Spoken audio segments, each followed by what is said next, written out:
আমার মতো যারা সহজেই রান্না করতে চাও, সহজেই নাস্তা বানাতে চাও, তাদের জন্য থাকছে আজকের ভিডিওটা। প্রথমে কিছু গুঁড়ো দুধ আর চিনি একটা আলাদা বাটিতে মিশিয়ে নিয়েছিলাম। এরপর একটা ডিম ফাটিয়ে নিয়েছিলাম।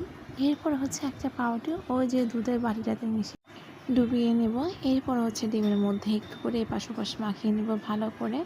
আর বেশি কিছু করব না। এখন হচ্ছে তেলে হলে তেলে দিতে পারো, অথবা বাটারে হলে বাটারে দিতে পারো, যার যেটা ভালো লাগে ওটা দিয়ে তোমরা ভেজে নিতে পারো।